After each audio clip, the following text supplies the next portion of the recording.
Ooh. So the first thing I do is I really am trying to be careful about the materials that I bring into my classroom. And it's hard because our district curriculum doesn't always present a lot of different diverse characters or different people from history. I think that systemically we see that our schools are still really offering like one perspective. And so we need to work to kind of bring in more. So I'm bringing in a lot of supplemental materials. I try to connect different cultures to what we're learning about, and really get students to celebrate their own culture. Like it's really fun to see some of my students when I read, Stella Diaz has something to say, and three of my students are like, "Oh, I'm bilingual. Like she's bilingual," and I'm like, "Yeah, like that's so cool." And then the other kids are like, "What? You're bilingual? Can you teach me?" And they start to like celebrate each other's differences in a way that feels natural, because like we're just reading this book because it's a really great book, not like it's Hispanic American week and so this is the book we're reading, but like throughout the year we're just weaving and embedding different cultural experiences, different perspectives into what we're learning. Good job. I love it. Um, how do you maintain high standards for individual and group behavior? um, that gets tricky. So one of the things we talk about in my classroom is equity, and like what is expected for one child or what one child needs in terms of support might be different than another kiddo. And so, if I have one student who calls out a lot because she has vocal tics and she really can't help those tics, I'm not going to shush her because that's not possible. She can't stop it. As opposed to the kid who's calling out because he just wants to get your attention and say the answer and be like the center. Like, I'm going to be, no, no, thank you. Try again. You need to raise your hand. Sorry, you don't get a turn this time because that wasn't what we expected. And they'll look and they'll be like, well, she's talking. I'm like, yeah, but her needs are different than yours. He's going to go take a 5-minute break in the calm corner to regulate himself. You are already calm. So I need you to finish your work right now. You don't get a break right now. So just Yeah, making sure that students understand the why and then yeah, just following through every time, no matter what. for sure. Man, okay. How do you address the needs of English language learners in your classroom to provide equitable access to students? Yeah. So what's awesome is that a lot of the strategies that we use to support students with autism are also really beneficial for our emerging bilingual students. So adding visual supports is my number one go-to. But also just never assuming. So even your kiddos who seem like, wow, like they're pretty proficient in their English, if you're reading a story, like I realized one time we're reading a story and I could just see this look on the kid's face. I'm like, do you know what a porch is? And he didn't. He didn't know the word. And so pulling up a picture of a porch, making sure he understands the context of the story. And he's like, oh, okay. Like I thought it was a pouch. Like I thought it was a bag. I got confused about the word.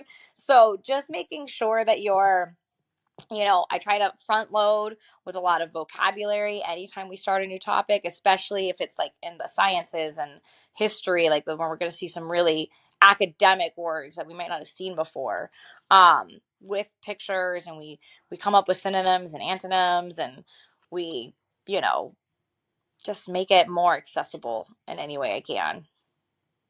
Nice.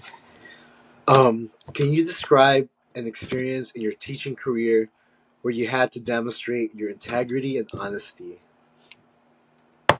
That was such a tough one. I read that and I tried to think about it. I'm like, I don't know. In some ways, all the time. Um, you know, when you go into an IEP meeting and you are being tasked with talking about a kid's progress and you have to show the data you've taken and you have to be very honest with the parent about where their child is, either behaviorally or academically, even though what you want to say is like, everything's great, like your kid's doing amazing, because like no one wants to be the person that's telling a parent for the first time, like, your kid is struggling, right? And especially early on when I've had a couple instances where a student was being assessed for the very first time, and having to come into the room and be the one that says, your student meets the qualifications for autism and a learning disability. And and you can just see, like, you've changed the trajectory of the entire family. Um and you have to just be able to, like, stand in your professionalism and have empathy and still stand by, like, what the data shows. And it can be tricky. It can definitely be tricky. But in terms of, like, other instances, I couldn't really think of, like, I don't know. I mean, I guess, like, if colleagues share things confidentially with you, obviously making sure that you're not talking about that with other people. But that's about it. And I'm sure like you display integrity and honesty every day by taking the accurate data. Like this Yes. data is the truth, and we're not cheating the Yes. data. This is the real Right. This is it. This is what I every got. These are the tallies. I counted them. for sure. These are the And recorded also being changes. honest. I was going to say, also being honest, like, when you don't have that data. Hey, you know what? We weren't tracking that behavior. It's a new behavior. I don't have data on that behavior. I'll get some though. You know what I mean? Or when parents ask you a question that you don't know the answer to, being honest and saying, like, that's a great question, and I'm going to reach out to the person who might have more knowledge than me. Or the time that I forgot to invite a translator to a meeting, and I had to just say, like, yeah, this was my bad. I just forgot. I am so sorry. Luckily, the gen ed teacher spoke fluent Spanish and it all worked out. But, like, I had to just cop to, like, I just made a mistake. Oops, I'm human. For sure. Or like these are the antecedents that seems to always happen at this time, and these are the types Yes. that happen right after, right here. Yes. Show them. Awesome. Yeah. Last but not the least, final question. Can you describe a time where you had to display conflict resolution in a professional way, and what did you learn from that experience?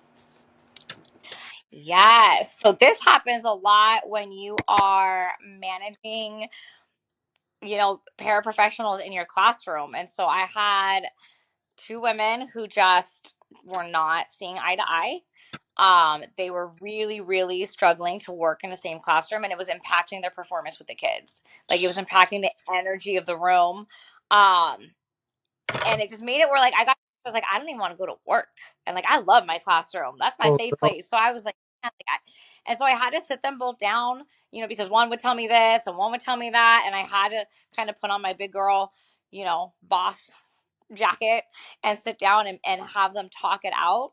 And ultimately, they didn't really come to a resolution. They were still not feeling each other, to the point where I had to say, well, then here are your choices.